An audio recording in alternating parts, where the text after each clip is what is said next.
Bonjour, bienvenue dans Fastback. Aujourd'hui, ce n'est pas un essai que nous vous proposons, c'est un match. Et quel match? Le match du printemps entre le tout nouveau Renault Scénic 100% électrique et son homologue français, le Peugeot i3008. Alors oui, c'est le match que vous attendiez et c'est Fastback qui vous le propose. On rentre dans le vif du sujet tout de suite.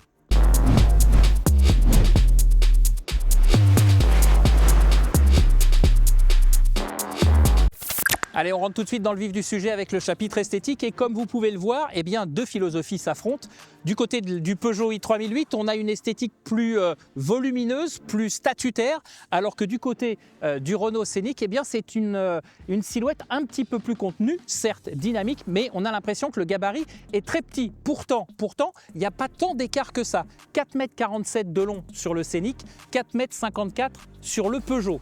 La hauteur, en revanche, là, il y a une différence. 1,56 m sur le Scénic, 1,64 m sur le Peugeot. Donc c'est là où il y a la grosse différence et on vous expliquera pourquoi le Renault Scénic a perdu par rapport à la précédente génération en hauteur. Par contre, en largeur, on est à 1,89 m sur le Peugeot et on est à 1,86 m sur le Renault. Donc là, on est sur des valeurs à peu près similaires. Alors du côté du profil, c'est là où on voit les plus grosses différences. On commence par le Scénic avec un profil assez élancé. Alors il y a un truc qui tourne en sa faveur, c'est cette double peinture avec le toit noir qui affine. Donc on a une ligne plutôt élancée, on a des profils assez anguleux, puis on a cette ligne de fuite qui court sur la carrosserie et qui s'estompe au fur et à mesure qu'on va sur l'avant. L'avant, lui, est assez expressif. On retrouve ici les feux qu'on a également sur la Clio et des phares très effilés. Et puis surtout, la pièce maîtresse, c'est cette calandre que l'on avait déjà pu découvrir sur le Scénic Vision Concept. Et là, regardez, si on passe tout de suite au 3008, on voit tout de suite la différence. Cet avant, il est expressif, il est anguleux, mais regardez, il est beaucoup plus bas que sur le 3008. Le 3008, on a une calandre qui est vraiment massive. Elle pose le i3008. Alors, on aime ou on n'aime pas, mais en tout cas, c'est assez imposant. On retrouve cette grille spécifique au Peugeot et on a là encore, les mêmes gimmicks que chez Renault. Ici, on a les 3 griffes et encore une fois, on a une signature de LED lumineuse avec ses phares très effilés. Donc la première grosse différence, elle se situe ici entre le i3008 et le Renault Scénic. Une calandre très expressive sur le Renault, une calandre très massive sur l'i3008. Et du côté du profil, là aussi, on reste sur quelque chose de musculeux. Vous le voyez, on a une ceinture de caisse qui monte très très haut, bien plus haut que sur le Scénic. Alors c'est assez imposant. Il y a aussi ce contraste entre la peinture métallisée et le toit noir. Et puis on a cet arrière qui est totalement différent par rapport au Scénic, où on a une lunette arrière qui part en fuite, un petit peu dans l'esprit des gros SUV coupés, comme peut l'être par exemple un Porsche Cayenne coupé. Alors toute proportion gardée bien évidemment, mais on retrouve cette silhouette fuyante. Alors ça c'est assez sympa, le petit aileron façon Batman. Allez, on parle maintenant de l'arrière et regardez cet arrière sur le Peugeot i3008, il est vraiment très très massif. Alors on a évidemment les phares qui courent sur les côtés et qui se prolongent avec ce bandeau lumineux, mais vous le voyez, la hauteur du coffre elle est vraiment impressionnante, la hauteur du haillon elle est vraiment impressionnante. Donc c'est très massif, c'est très musculeux, alors que du côté du Scénic, on est resté dans des proportions plus réduites. Par contre, on a joué sur les aspects un petit peu aérodynamiques, c'est assez anguleux. Regardez ce déflecteur ici, moi j'aime beaucoup. On a ici, pareil, des feux qui courent à la fois sur le haillon et sur les ailes, mais on est loin du côté massif du Peugeot i3008. Alors, on aime ou on n'aime pas, ça, je le laisse à votre juge arbitre, mais en tout cas, on voit bien les différences marquées entre les deux réalisations. Allez, ce que je vous propose avant de découvrir les habitacles, c'est de revenir 30 secondes sur les dimensions extérieures. 4,47 m, je vous l'ai dit, pour le Renault Scénic, mais 2,78 m d'empattement. Alors que du côté du Peugeot i3008, qui lui fait 4,54 m, on est à un empattement de 2,73 m. Ça aura son incidence notamment sur le volume intérieur.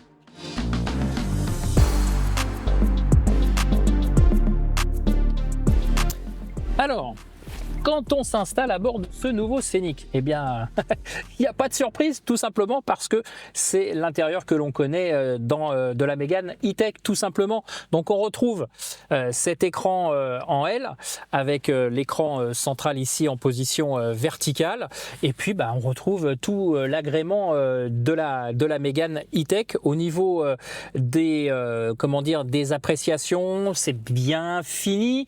On a fait un effort du côté de chez Renault. Moi, j'aime particulièrement ici sur ces panneaux de porte, ce revêtement qui est un petit peu surprenant. On a l'impression que c'est une grille qui est aérée, puis en fait non, pas du tout, c'est juste un revêtement. La planche de bord est un petit peu revêtue façon cuir, mais il n'y a plus de cuir chez Renault.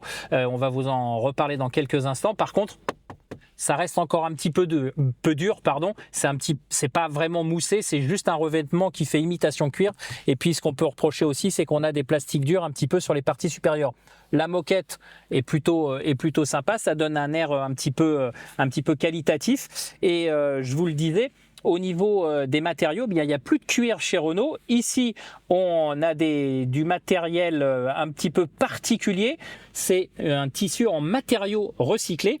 Et la planche de bord, c'est réalisé à partir de feuilles de tilleul. Voilà, on a l'impression que c'est du cuir de loin. Bon, après, c'est assez dur, comme je vous le disais, mais que du matériau recyclé et c'est propre. Du côté des assistances à la conduite, on a tout ce qu'il faut. Au niveau de l'infotainment, on a évidemment Apple CarPlay, on a Android Auto, et surtout sur cette version, on a Google Maps qui est très sympa et très intuitif.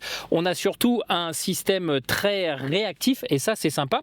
L'autre nouveauté que je voulais vous montrer, c'est ce rétroviseur. Voilà, là ici on a le rétroviseur classique et lorsqu'on le bascule avec le petit taquet, en fait on a une caméra à l'arrière qui vous permet d'obtenir la rétrovision, et ça c'est vraiment très sympa parce que ça évite des fois quand on a notamment une vue arrière assez limitée comme c'est le cas dans le Scénic, d'avoir une vue dégagée avec la caméra.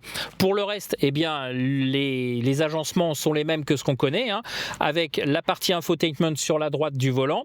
Ici, le bouton multisense qui vous permet de passer en mode éco, en mode personnalisé, en mode confort ou en mode sport.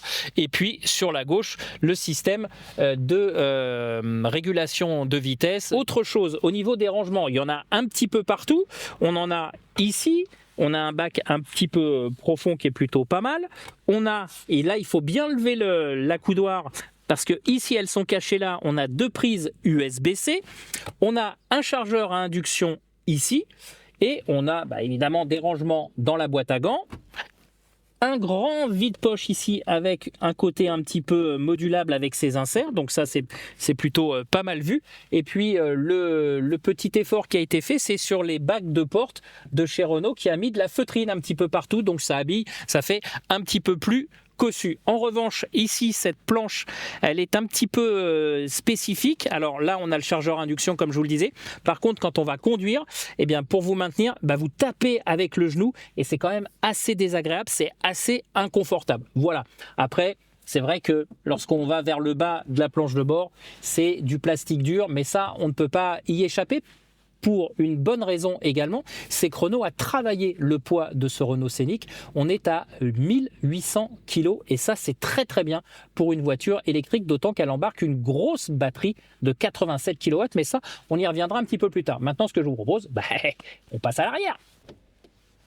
Alors du côté des places arrière, regardez, on est quand même plutôt bien installé. Je vous parlais tout à l'heure de l'empattement de 2,78 m. Là, on retrouve parfaitement l'espace à vivre. On a vraiment beaucoup de volume. On a des petites aumônières ici au dos des sièges avec une grande ici. On a encore 2 nouvelles prises USB-C ici. Mais vous allez me dire, mais on a perdu le côté sympa du Scénic, monospace avec la modularité. Les enfants avaient la tablette auparavant, etc. C'était sympa. Et regardez, Renault y a pensé. Un accoudoir hyper sympa. Donc là, vous avez les portes gobelets. Jusque-là, vous allez me dire, il n'y a pas grand-chose de nouveau. Sauf que vous avez de nouveau 2 prises USB-C ici. Et regardez, ça, c'est top. ça vous permet de poser un écran ou votre smartphone, voilà, je l'ai bien dit, et de le relier directement. Donc plus de problème de connectivité, d'autonomie. Et là, pendant le voyage, les enfants peuvent regarder les écrans ou peuvent jouer, enfin bref, peu importe. Pas que les enfants d'ailleurs, hein. Mais ça, c'est super bien vu, c'est super bien fait. Et encore fallait-il y penser, comme on dirait. Ah, j'ai oublié de vous dire une chose tout à l'heure à l'avant.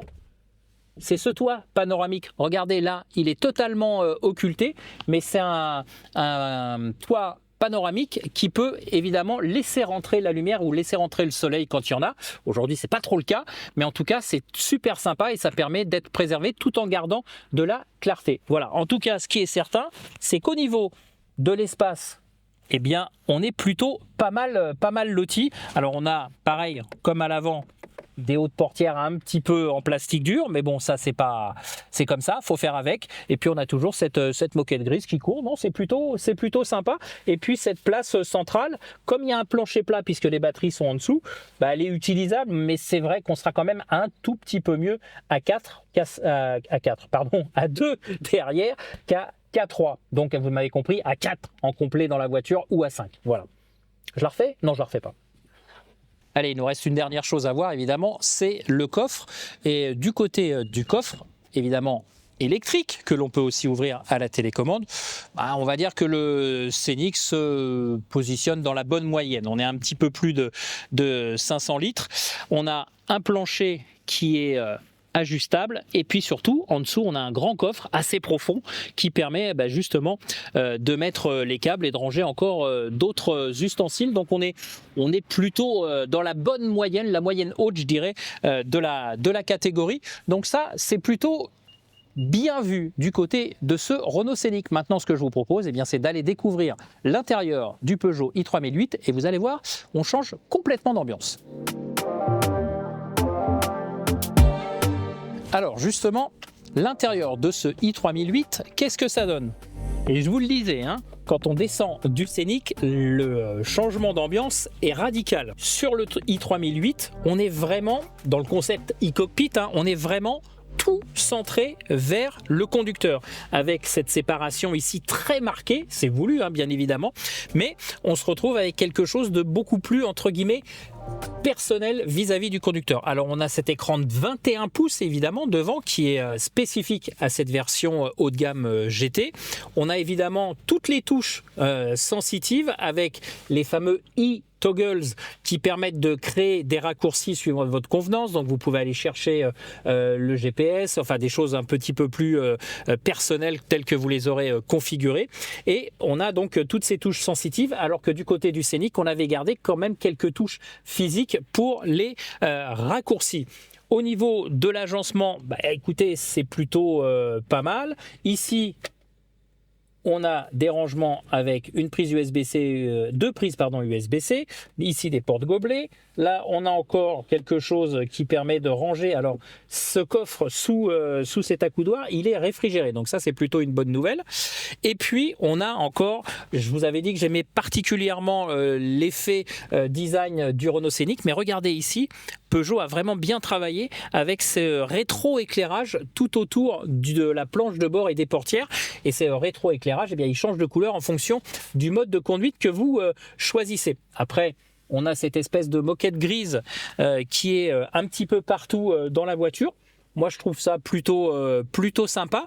Mais on est franchement dans quelque chose de plus personnel. On a l'impression que le conducteur, pardon, je cherchais mes mots, j'allais dire pilote, non, on est conducteur, est un petit peu à part des autres occupants de la voiture. Pour le reste, les sièges sont plutôt très agréables, ils maintiennent bien. Alors ici, ils sont en finition Alcantara puisqu'on est sur la version GT. Vous avez la possibilité d'avoir aussi une finition cuir, mais là, il faudra rajouter un petit peu d'argent. Du côté de la planche de bord, c'est globalement un tout petit peu supérieur en qualité perçue par rapport au Scénic, mais on reste quand même sur des plastiques un petit peu durs.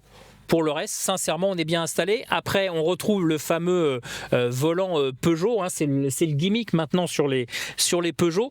Alors, au début, moi, je trouvais ça sympa.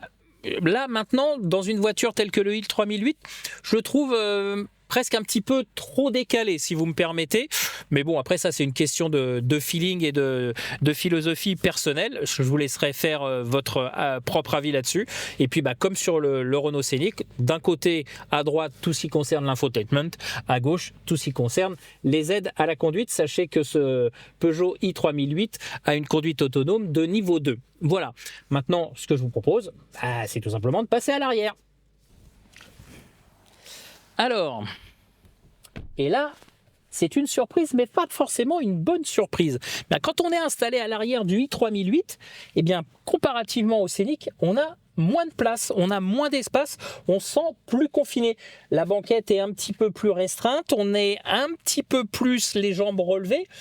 Ça paraît surprenant parce que, comme je vous le disais tout à l'heure quand on a découvert les extérieurs, le Peugeot i3008 est plus long, de 7 cm par rapport au Scénic, mais finalement, la contrepartie de cet empattement réduit de 5 cm par rapport au Scénic, c'est qu'à l'arrière, les places sont un petit peu plus contenues. Tout à l'heure, je vous disais que dans le Scénic, on pouvait éventuellement voyager à 3 sur la banquette arrière. Là, ça sera vraiment plus compliqué. Vraiment, là, on restera sur 2 passagers arrière. Ça sera amplement suffisant. Au niveau des aspects pratiques, on a toujours les petites aumônières. Ici, sous la console centrale, on a 2 prises USB-C et une prise 12 volts. Donc ça, c'est plutôt pas mal. Et puis, on a là aussi un accoudoir central. Par contre, pas de petit gadget façon Scénic. Ici, on a juste 2 porte-gobelets. C'est moussé, c'est un petit peu confortable. Donc, l'un dans l'autre, ça va plutôt pas mal. Donc, voilà. Après, au niveau, je vous dis, au niveau de l'installation, on est un petit peu plus relevé au niveau des jambes. Et j'ai l'impression qu'on est un petit peu assis plus droit. Mais bon, après, c'est une question de feeling. En tout cas, ce qui est certain, c'est qu'on a un espace un petit peu plus tenu que dans le Renault Scénic, et ça, c'est une moyenne surprise, pour pas dire mauvaise surprise. Alors, le coffre.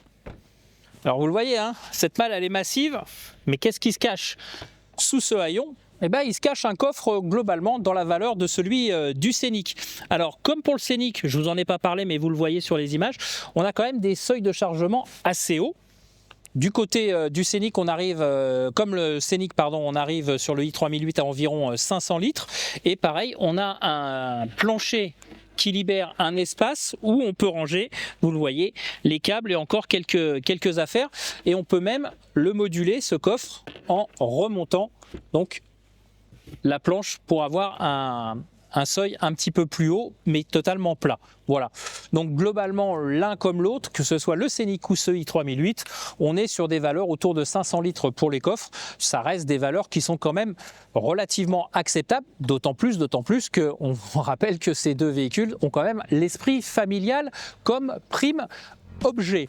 Alors maintenant qu'on a fait un peu le tour des propriétaires, moi ce que je vous propose, c'est tout simplement de prendre le volant. On y va? Allez, c'est parti.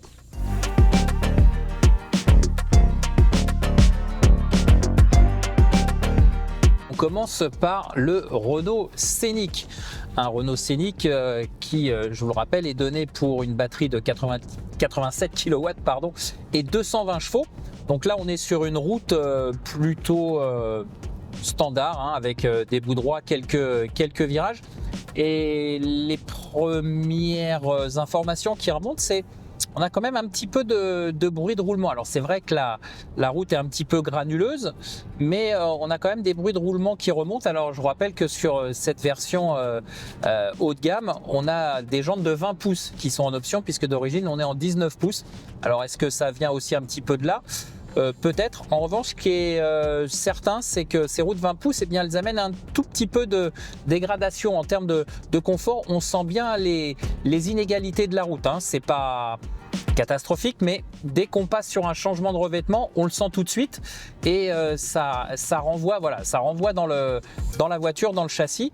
Par contre, au niveau des suspensions, c'est plutôt bien amorti, ça travaille correctement. Et ça, c'est plutôt une bonne surprise. On a un bon guidage également. On a une direction qui est vraiment précise, qui est vraiment directe. D'ailleurs, les premiers kilomètres que j'ai effectués au volant du du Scénic. J'ai même été un petit peu surpris 2-3 fois à être obligé de corriger parce que le Scénic allait presque plus vite que moi à s'inscrire dans les virages. Donc là, au niveau du train avant, c'est plutôt pas mal. On va aller voir un petit peu plus loin, hein. Il y a une route sinueuse pour voir justement quand on le brusque un petit peu, ce Scénic, comment il se comporte et s'il se déséquilibre, oui ou non. En tout cas, pour l'instant, c'est plutôt agréable. Encore une fois, bon confort de suspension, hein, ça travaille correctement, hormis, je vous disais, les petites inégalités qui remontent à cause des grandes roues. Voilà, on est arrivé sur cette portion de route un petit peu plus sinueuse. On va pouvoir un petit peu mettre en lumière les qualités ou non d'ailleurs du châssis de ce Renault Scénic. Pour l'instant, ça se passe plutôt pas mal. C'est assez efficace. Bon, alors il y a quelques petits appuis prononcés, hein. On reste quand même sur un véhicule qui fait 1850 kg. Et puis évidemment, le Scénic, même s'il s'est orienté un petit peu plus crossover, c'est quand même un véhicule qui est logiquement destiné à transporter la famille. Donc on n'est pas là pour faire une spéciale de rallye. Mais quoi qu'il en soit, ces bonnes dispositions sont assez surprenantes. Et encore une fois, au risque de me répéter, le poids contenu, hein, 1850 kg, je vous le rappelle, fait en sorte que ce Renault Scénic eh bien, se débrouille plutôt pas mal. Alors au niveau du freinage, c'est bien aussi, hein, ça s'arrête bien. Mais là, on va rentrer un petit peu plus dans le vif du sujet.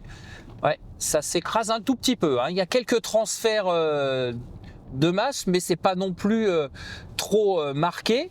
En revanche, ça s'inscrit bien, il y a une bonne tenue de cap. On a quelques petites pertes de motricité à la réaccélération parce que on a un petit peu d'humidité résiduelle ce matin sur ces routes de forêt. Mais en tout cas, c'est plutôt efficace et c'est assez surprenant pour, encore une fois, un véhicule qui a une vocation familiale et un véhicule électrique. Franchement, il est très bien équilibré, ce Renault Scénic. Allez, attention là, il y a un enchaînement. Ouais, un petit peu d'appui à l'extérieur. Ouais. On a quand même un tout petit peu une tendance au sous-virage, c'est-à-dire le nez de la voiture qui s'écarte. Mais sincèrement, on est entre guillemets loin du bon usage en père de famille. Donc c'est quand même une très bonne surprise, ce Scénic. Il est vraiment efficace. Alors du coup maintenant, on a fait un peu de route. On va aller voir ce qu'il donne en ville. Alors comme il y a plusieurs modes de conduite, hein, sur ce Scénic, là on arrive sur une portion de route un petit peu plus sinueuse, mais des grandes courbes rapides. Donc on va se mettre en mode sport pour voir un petit peu si on peut le titiller un petit peu plus que ce qu'on vient de voir il y a quelques instants. Allez, c'est parti. Et on va justement voir comment il se comporte un petit peu à la limite, même si encore une fois, hein, c'est pas sa vocation première, mais ses qualités dynamiques sont quand même assez impressionnantes, donc on se dit qu'on peut peut-être aller le chatouiller un petit peu plus. Pour l'instant, ça se passe plutôt pas mal. Les appuis sont bons. Là, on va arriver sur une zone de freinage. Ouais, ça freine un peu, ça s'écrase un petit peu, mais c'est encore pas trop catastrophique, hein. C'est bien contenu au niveau des transferts de masse. La tenue de cap est bonne, hein, 2,78 m d'empattement. C'est un petit peu plus que sur la Mégane. Alors c'est bien, hein, quand même en termes de freinage et tout. Non, ça, c'est vraiment impressionnant. Ce Scénic est vraiment une belle réussite côté comportement routier. Alors, quand on arrive en ville, alors non, je vais pas chanter, hein, je vous rassure, il fait déjà assez mauvais. Quand on arrive en ville, écoutez, la première information qui remonte, c'est ce que je vous disais tout à l'heure, la première perception que j'avais eue sur la route, elle se confirme en ville, puisque là, les inégalités de la chaussée sont beaucoup plus marquées entre les plaques d'égout, les raccords, bref, les pavés aussi. On a quand même des remontées assez sèches dans l'habitacle. Alors, il y a les grandes roues d'une part. Il y a, je pense, aussi une définition de suspension qui est un petit peu ferme. Alors, ça permet d'avoir une bonne tenue de route, hein, ce qui m'a un petit peu surpris tout à l'heure. Mais par contre, associé aux grandes roues, cette définition de suspension un petit peu ferme, ça fait que c'est pas de l'inconfort, mais on a des remontées quand même assez sèche au niveau de l'habitacle. Alors heureusement, les sièges sont quand même bien confortables, mais voilà, ça c'est la première information. En ville, il y a un petit peu de confort dégradé. C'est pas catastrophique, mais c'est quand même une réalité. Alors toujours en milieu urbain, moi ce que j'apprécie par contre c'est la facilité d'appréhension du véhicule. Je vous rappelle, il fait 4,47 m de long, le Scénic, 1,86 m de large, et sur l'avant on a une vue assez efficace du capot, donc on sait à peu près toujours où on se situe au niveau du rayon de braquage. Tiens, il y a un rond-point, je vais faire un petit tour, ouais, c'est plutôt pas mal au niveau réactivité, hein. Mais en tout cas pour l'instant en ville il est plutôt à l'aise, il est plutôt convaincant. Là, attention, il y a une plaque d'égout. Ouais, vous voyez, paf. Alors encore une fois, hein, c'est pas inconfortable, mais c'est un petit peu désagréable. On a évidemment en ville, si vous le souhaitez, vous pouvez mettre le mode éco en activation, ce qui vous permettra de sauvegarder un petit peu de capacité de batterie, sachant qu'on n'est pas toujours en train de solliciter l'accélérateur. Ah si, par contre, il y a un petit truc qu'il faut que je vous dise, c'est que il y a une musique de fond qui a été créée par Jean-Michel Jarre spécifiquement pour le Renault Scénic. Alors du coup, quand on est un petit peu en roue libre entre deux arrêts, on a cette musique qui revient. Alors bon, sincèrement, je suis pas fan. Ça fait un peu musique d'ascenseur. C'est pas une vraie musique, mais c'est un petit son qui arrive.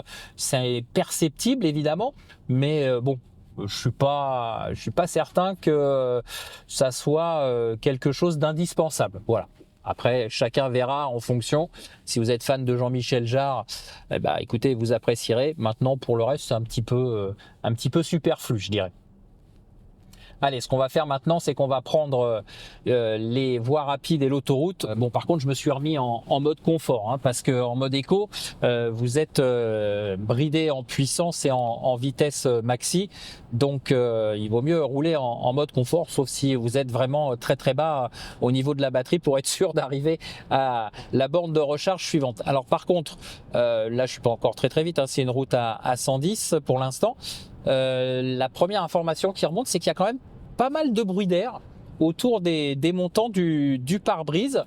Je sais pas si vous entendez. Là, j'arrête de parler. Ouais, il y a quand même pas mal de petits bruits d'air. Bon, il va falloir monter le volume de la radio pour les voyages au long cours. Sinon, c'est plutôt agréable, c'est plutôt confortable, hein, c'est ce que je vous disais tout à l'heure. Les suspensions travaillent correctement, hein. Quand on est à vitesse élevée, il y a des compressions, mais c'est souple, c'est bien maîtrisé, c'est bien accompagné. Et puis sur quelques petits raccords, effectivement, on a ces petites réactions assez sèches, mais pour l'heure, c'est plutôt performant. Non, il y a que ce côté ce côté bruit aérodynamique là au niveau des montants qui vient un petit peu non pas gâcher, mais un petit peu ternir le tableau, parce que pour le reste c'est plutôt performant. On a des bonnes reprises également. Là je suis à 130, vous voyez, là on est vraiment bien, et c'est vraiment agréable. On peut envisager des trajets au long cours, mais on va parler autonomie. Vous le savez, hein, sur autoroute et sur voie rapide, les véhicules électriques, c'est pas forcément leur terrain de prédilection. Alors sur ce Scénic, on a une grosse batterie, hein, 87 kW. Il est donné pour 620 km d'autonomie en norme WLTP. Alors ces normes, elles sont toujours un petit peu flatteuses. Sur autoroute, à vitesse stabilisée, vitesse légale, hein, c'est-à-dire 130 km/h, vous pourrez compter sur 320, 350 grand maximum kilomètres d'autonomie, ce qui est quand même pas trop mal compte tenu du volume du véhicule. En revanche, ce qui est un petit peu moins sympa de la part de Renault, c'est que le chargeur grosse capacité, en fait, il n'est pas d'origine sur la voiture. Il faut passer par une option pour avoir un chargeur de 22 kW, ce qui veut dire que si vous ne le faites pas, vous n'aurez pas la pleine puissance des bornes sur lesquelles vous rechargerez pour prendre beaucoup d'énergie très rapidement. Donc ce qui veut dire que si vous êtes sur le chargeur 22 kW, vous allez très rapidement monter en puissance de chargement. Et par contre, là c'est le revers de la médaille, ça va redescendre assez vite quand même pour réguler aux alentours des 50-60 kW. Donc on annonce de 15% à 80% en 35 minutes à peu près du côté de chez Renault. La réalité, c'est que vous êtes plus près des 40 minutes. Et puis si vous voulez patienter jusqu'à 100% de niveau de batterie, là il faudra passer l'heure, c'est aux alentours d'une heure, 1h05. Voilà. Donc ça c'est au niveau de la consommation. Par contre, ce que je vous confirme, c'est que les bruits aérodynamiques, ils sont bien présents et c'est encore plus flagrant lorsque vous suivez un véhicule, parce qu'ensuite, l'air aérodynamique, les turbulences, aérodynamiques, prennent non seulement le montant, mais également les rétroviseurs. Donc, on a une amplification de ces bruits d'air et ça, c'est un petit peu dommage. Voilà. Après, vous en ferez ce que vous voudrez.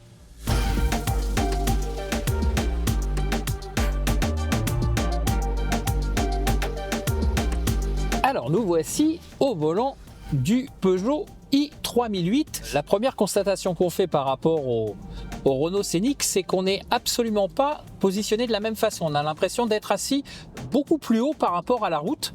Alors on rappelle que le i3008 est plus haut que le Scénic, donc on a l'impression d'être un petit peu assis plus haut, de dominer un petit peu plus la route, ce qui n'est pas forcément désagréable.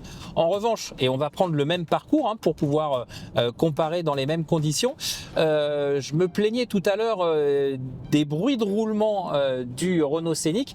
Bien là, je trouve qu'ils sont encore plus présents dans le Peugeot i3008.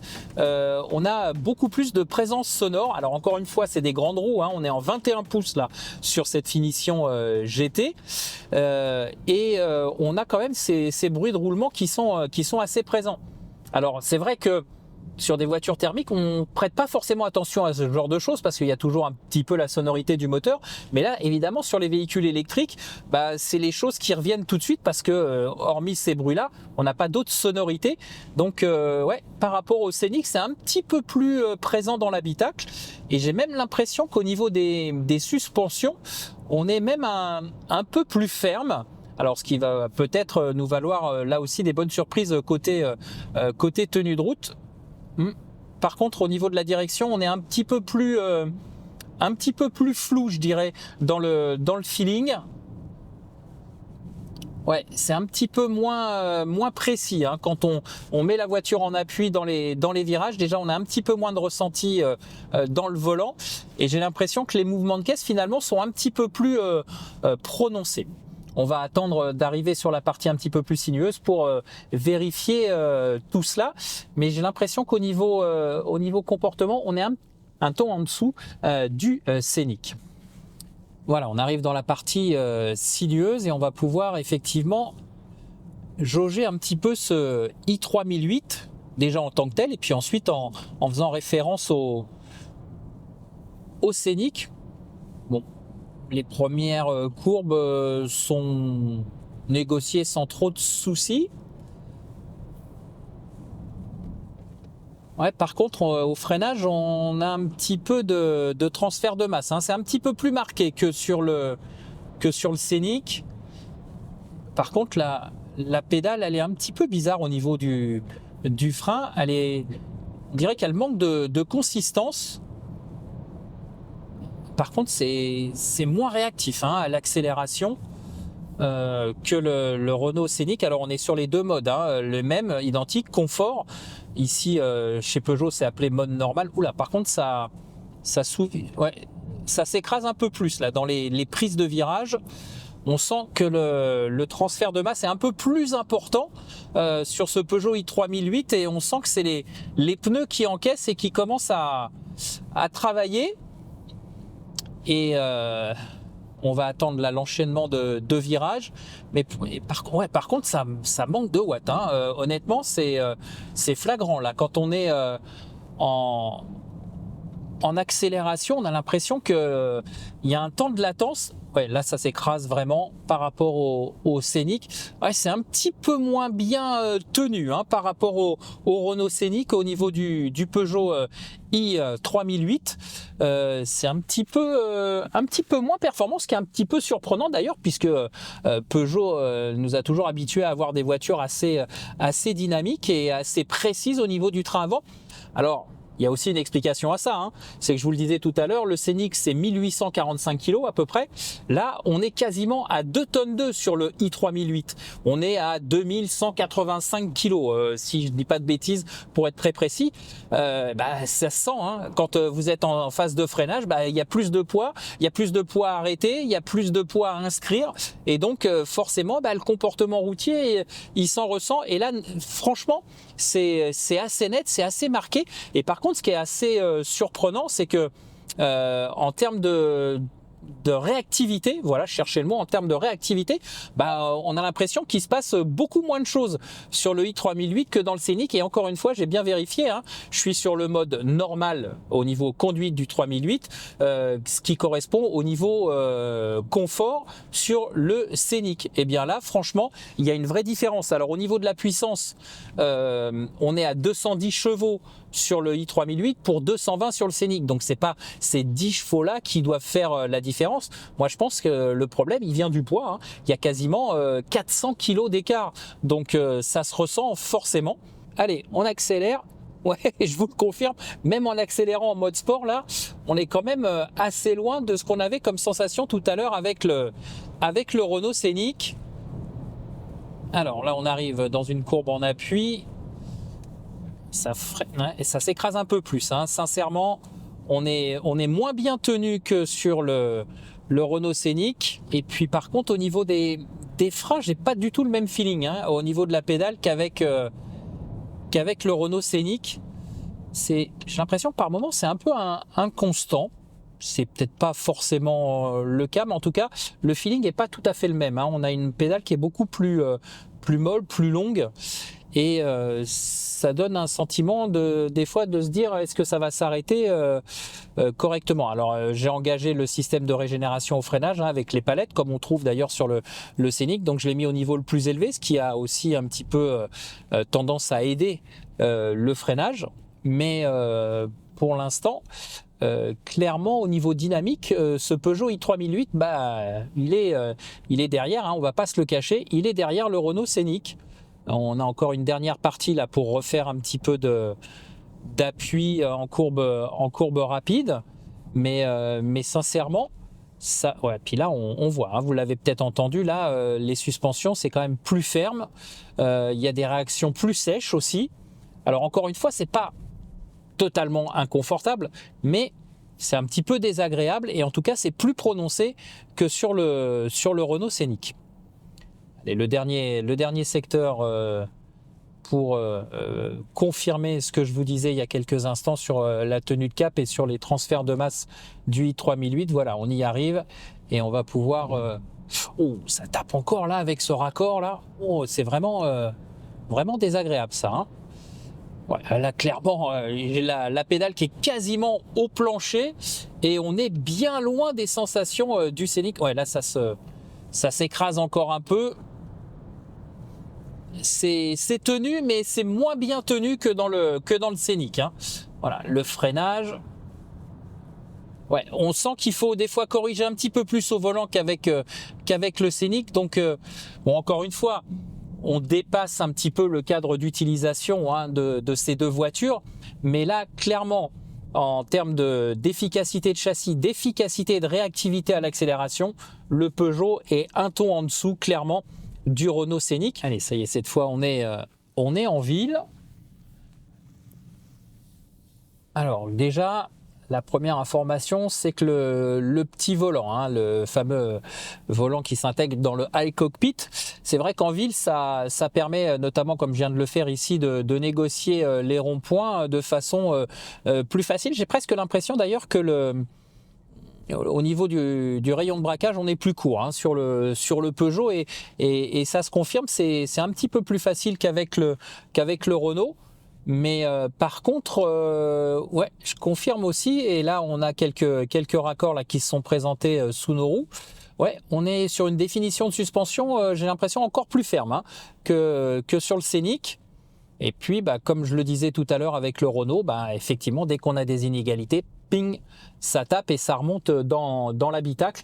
Donc c'est un petit peu, ouais, Ouais, ça tape un peu plus fort. C'est pas catastrophique, hein. Encore une fois, comme sur le Renault, les sièges font leur office, les sièges sont confortables. Tiens, d'ailleurs, à noter que les bourrelets de maintien sont plus prononcés, hein. Sur le Peugeot, on est mieux maintenu que dans le Scénic, où on a tendance des fois un petit peu à glisser.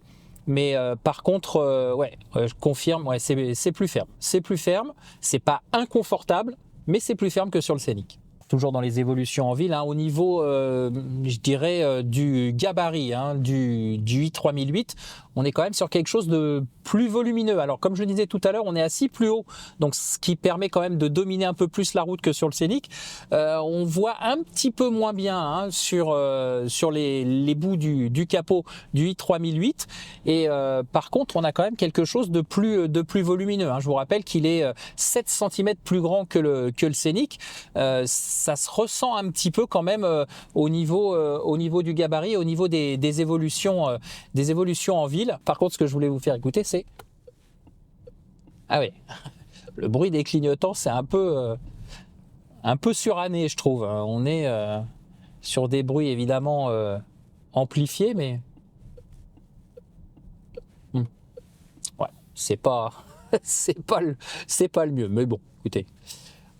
On va dire qu'une fois qu'on est sur les voies rapides, on en a un petit peu moins besoin des clignotants, mais il faut quand même les utiliser pour signaler vos changements de voie. Bah tiens, ça tombe bien, puisque les voies rapides, on s'y dirige et on va les emprunter dans quelques instants avec ce Peugeot i3008. Ouais, je confirme, hein, là maintenant on est vraiment stabilisé à 130 km/h. On a quand même des bruits aérodynamiques, mais qui viennent surtout ici, là, au niveau du toit, au niveau de la jointure du toit ouvrant. C'est moins prononcé sur les montants, donc c'est un petit peu moins présent parce que ça se situe différemment, mais on a quand même des bruits aérodynamiques. Non, par contre, ce qui est surprenant, c'est effectivement le contraste de réactivité entre le Renault Scénic et le Peugeot i3008 lorsqu'on a besoin de se relancer ou d'accélérer. Et encore une fois, je précise bien qu'on est sur les mêmes modes de conduite, hein, c'est-à-dire normal dans le Peugeot et confort sur le Renault Scénic. Là, il y a vraiment une différence. Faudra le savoir, faudra peut-être anticiper un petit peu plus vos manœuvres de dépassement avec le Peugeot i3008. Maintenant, vous me direz que si vous achetez le 3008, vous ne serez pas forcément confronté à la conduite du Renault Scénic, donc vous adapterez votre style de conduite au véhicule. Mais là, quand on met les deux en parallèle, c'est flagrant, ça manque de pêche, ça manque de réactivité. Allez, c'est parti sur cette voie rapide. Oula, par contre... Ah ouais, je confirme ce que je vous disais tout à l'heure là sur la route et sur les réaccélérations. Là, même pour s'engager sur la voie rapide, c'est pas un foudre de guerre, hein. Le i3008, on sent que ça monte progressivement, hein. Il n'y a pas d'accélération franche comme on avait tout à l'heure sur le Scénic. Au niveau confort acoustique, ça me semble pas mal. Alors on va accélérer un petit peu là une fois que le trafic sera libéré. Ouais. Ah, il y a quand même aussi un petit peu de bruit d'air, mais j'ai l'impression que finalement ils sont peut-être un petit peu moins marqués que dans le Scénic. Je sais pas si vous entendez bien. Ouais, si, quand même, il y en a un peu, hein, quand même. Côté suspension, bah là encore, hein, c'est ce que je vous disais tout à l'heure. On est bien amorti, même si c'est un petit peu plus sec. C'est un tout petit peu plus sec sur le i3008 que sur le Renault Scénic. Les suspensions travaillent correctement, mais on a des petites réactions plus sèches qu'à bord du Renault. Alors là, j'accélère. Ouais, c'est pas trop dramatique, non, ça va. Alors, du côté de l'utilisation sur autoroute, ça va nous permettre de parler de l'autonomie comme tout à l'heure avec le Renault Scénic. Alors, il faut savoir que la batterie du i3008, c'est une 73 kW. Donc déjà, elle est moins performante que sur le Renault Scénic. Peugeot annonce 510 km d'autonomie. Donc déjà, c'est quasiment 100 km de moins que sur le Renault. Et puis, ce qu'il faut bien se rendre à l'évidence, c'est que sur autoroute à 130 km/h, vous aurez à peu près 300 km grand maximum. Avec ce i3008, vous serez plus proche des 280. Donc, vous allez perdre à peu près entre 50 et 70 km d'autonomie par rapport au Renault Scénic. Pour le reste, le chargeur, lui, c'est un chargeur de 11 kW. Donc, ça vous permet de recharger, là encore, sur des valeurs usuelles. On est sur 20 à 80%, un peu plus d'une demi-heure. Et là encore, sur les charges, on s'aperçoit qu'on garde une charge maximale pendant un temps finalement assez court, et puis qu'après ça diminue un petit peu moins rapidement que sur le Scénic, mais encore une fois on n'a pas une charge constante comme sur certains véhicules électriques.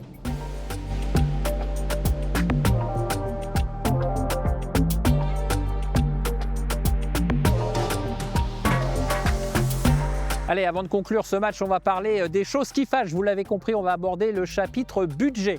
Alors, ce Scénic qui est derrière moi, il vaut 46 990 € parce que c'est la version haut de gamme, la version iconique avec la grosse batterie de 87 kWh. En plus, sur notre modèle d'essai, on avait quand même la bagatelle de 5 000 € d'options, donc on est à 52 990 €. À cela, mesdames, messieurs, vous enlèverez les 4 000 € de bonus qui vous fera un prix total exceptionnel aujourd'hui de 48 990 €. C'est cher, mais c'est à peu près la même valeur du côté du Peugeot i3008. Alors, d'origine, 46 990 € pour le Scénic. Aujourd'hui, promotion pour le i3008, 44 990. Il y a 2 000 € d'écart, c'est une somme. Vous me direz, oui, c'est une somme. Sauf que pour arriver au même niveau d'équipement du Scénic, il faut rajouter là encore des options. Et là encore, sur le i3008, on passe la barre des 50 000 €. Alors, ça fait cher. Même le bonus écologique déduit, on plafonne quasiment à 48 000 €. Ça reste cher pour nos deux véhicules. Quand on aime, on ne compte pas, un peu quand même, parce que là, sur ces budgets, on arrive quand même à des sommes assez stratosphériques. Alors, du côté du résultat de ce match, vous l'attendez, bien évidemment, le verdict, mais vous vous en doutez un petit peu. Ma préférence, elle va au Renault Scénic. Pourquoi? Eh bien, tout simplement parce qu'il est plus efficient, il est plus dynamique, et je trouve que esthétiquement, il est assez réussi par rapport au 3008 qui est beaucoup plus massif, et à l'intérieur, on a beaucoup plus d'habitabilité. Du côté du i3008, pardon, c'est pas catastrophique, il n'y a pas non plus une grosse différence, mais franchement, j'ai été déçu par son comportement routier qui est un petit peu plus lourd, un petit peu plus pâteau que le Scénic. L'espace intérieur, surtout aux places arrière, est moins généreux que sur le Scénic. Et puis son autonomie, même si sa batterie évidemment est un petit peu moins généreuse, on pouvait s'y attendre, mais son autonomie est quand même en deçà des performances du Renault Scénic. Maintenant, j'espère que vous avez pris du plaisir à découvrir ce match qu'on vous propose aujourd'hui dans Fastback. Vous pourrez vous faire votre propre opinion. J'espère que ça vous a plu, autant que nous, on a pris du plaisir à le réaliser avec Adrian. Je vous donne rendez-vous très rapidement pour un prochain numéro de Fastback. D'ici là, portez-vous bien, mais surtout, n'oubliez pas de vous abonner et de cocher la cloche pour les notifications. Merci et à très vite.